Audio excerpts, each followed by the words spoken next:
Thank you, Mr. President. Namaskar and good evening to all of you. We're debating India's path tonight, and I could wrap my argument in one sentence borrowed from the White House. Go to New Delhi and see it for yourself. But I've been given more time than that, so I will tell you what I see. Earlier this week, I was on my way to the Delhi airport. There was a lot of traffic. At one point, the car stopped. On the roadside, I saw two vendors. One was selling fruit, the other was selling coconut water. What caught my attention was not what they were selling, but how they were selling it. Both had a QR code prominently displayed. And every single customer walked up to them, scanned this QR code, and paid for their purchase, every single one of them. To me, this is a picture of today's India. It shows three developments, three of the many developments I shall list out tonight. Number one is financial inclusion. Both the vendors had a bank account linked to their mobile phone. Number two is internet or mobile penetration, what we call digital India. It was 15% 9 years back. It's 48% today. And number three is the airport traffic. It just keeps swelling, even though we are at the receiving end. We see what it shows. From 67 million 9 years back to almost double now. To me, these things signify the path that India is on. The previous speakers have defined the motion well, but in case the evening drinks have kicked in, let me repeat. This House believes Modi's India is on the right path. And how do you determine if the path is right or wrong? You look at numbers, data, surveys, reports. I shall refer to all of these as I make my arguments. But I also want to dwell on something that's more personal, more important, I think, yet unquantifiable.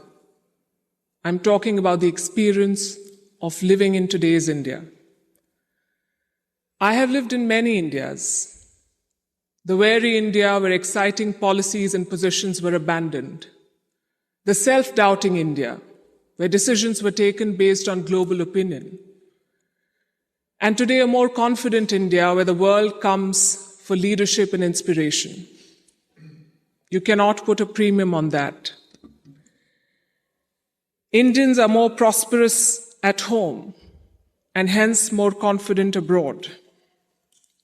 Let me also tell you what I saw at the airport here in London, at the immigration counter. I saw Indians proudly flaunting their passport, none of the fidgeting or self-doubt of the last century. And if I may add, the immigration officer almost looked impressed. She was either a fan of India or just worried that she was holding up one of Rishi Sunak's relatives. We are proud of what we share with the world. Bollywood, masala chai, yoga, cricket. India today is a soft power giant. At the same time, India is not a timid democracy that tolerates terrorism or betrayals. When Pakistani terrorists attacked Kashmir's Pulwama, India carried out surgical strikes on Balakot. Today's India is not a pushover country. It's a world power denied.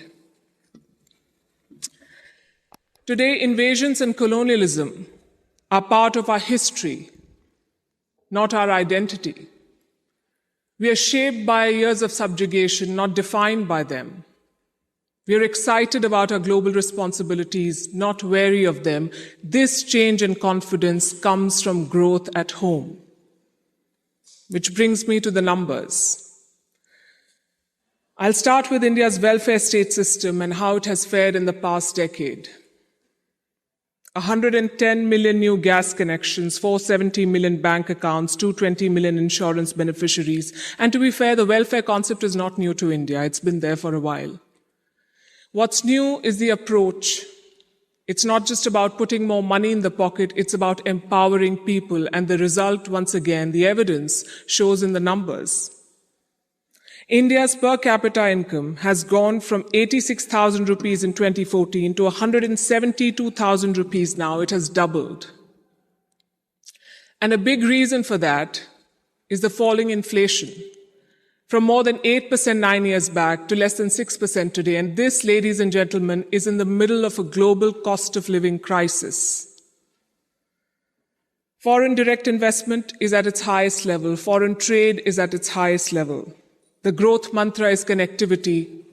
And I don't have to tell the British that. First thing you did in your colonies was build roads and railways. Our growth story has been about two Indias. The urban India, the bustling urban India, and a sluggish rural India. Today we are trying to connect the two.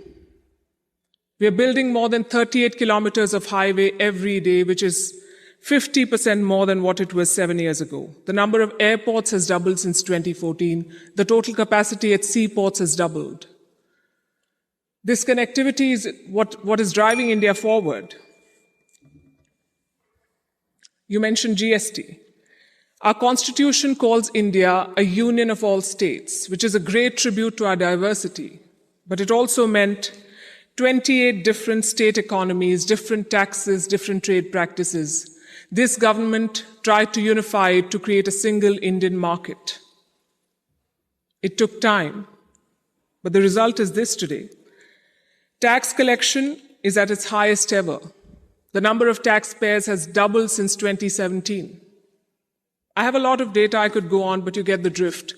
So now I'm going to talk about India's global position.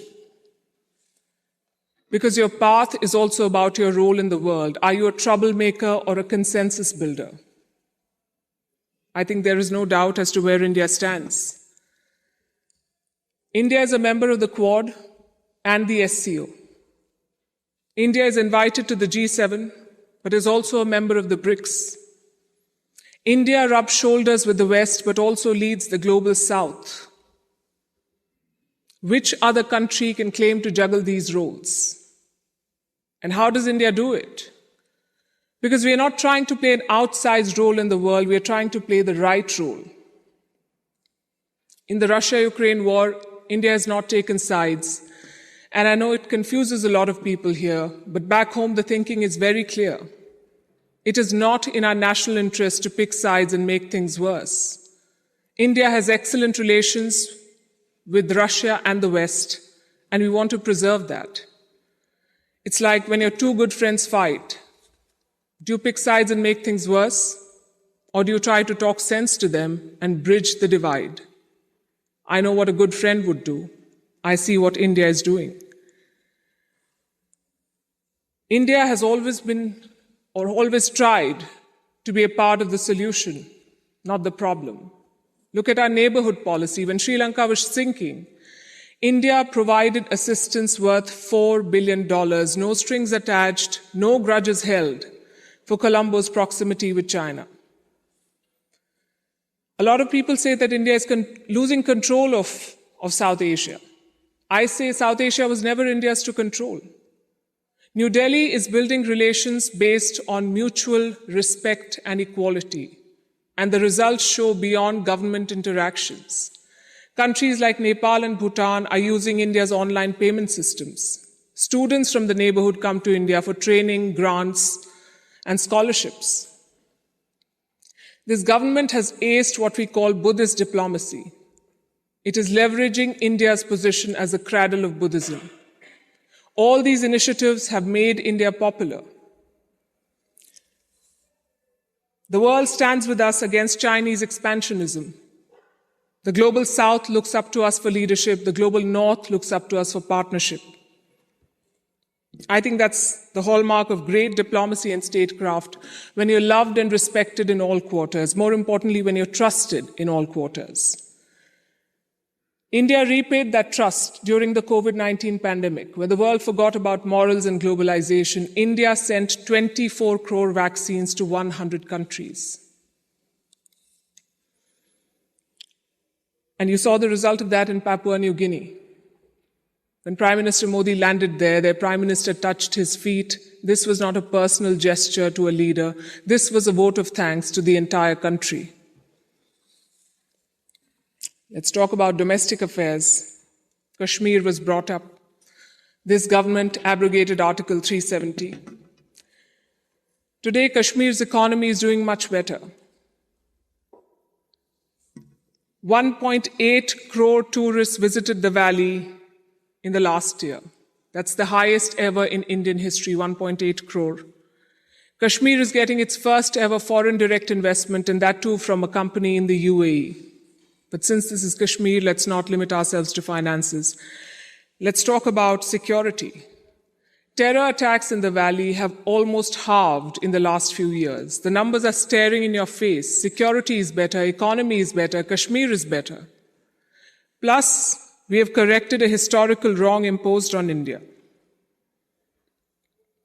Let me also address something else that was raised by the opposite side, and that is religious intolerance. It's easy to quote anecdotal evidence and paint an entire country as intolerant. But random elements and sporadic incidents do not speak for India or its leadership or its government. Only policies do, and I'll tell you about those policies. More Muslim students got scholarships in Modi's first term than the previous government. I'm talking about 2 million more Muslim students. If the idea was to marginalize them, why give them more scholarships? Look at the government's Hajj policy.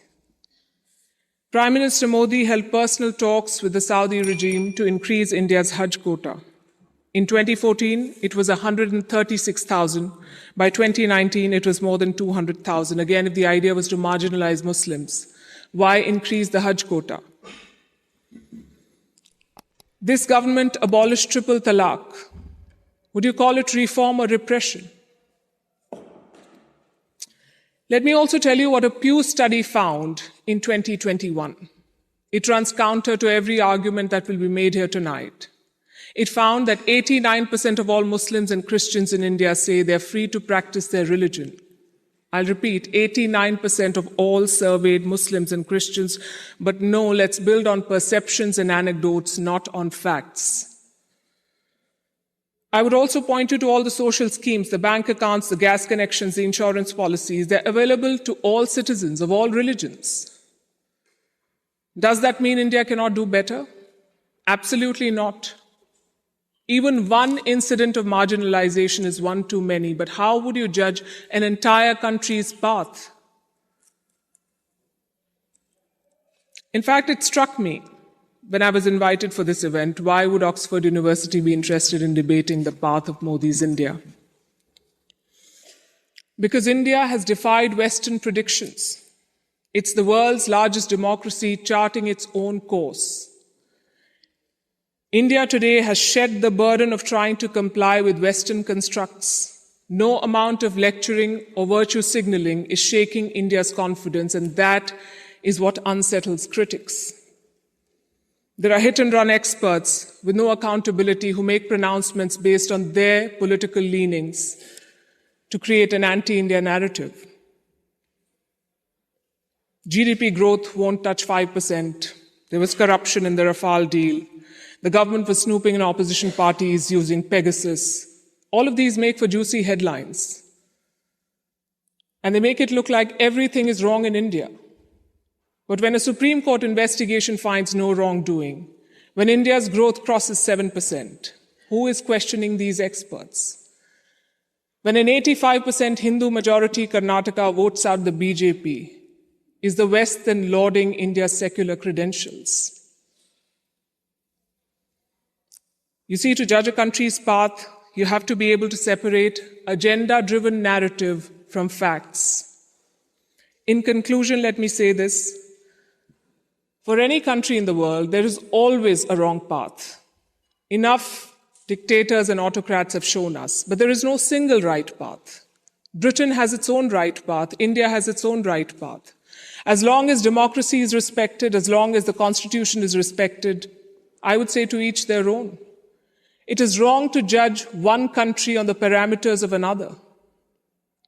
And that has been the beauty of India since 2014. We've uplifted 140 million people out of poverty. We did so while conducting free and fair elections, dozens of them. We did so while protesting, debating, and dissenting.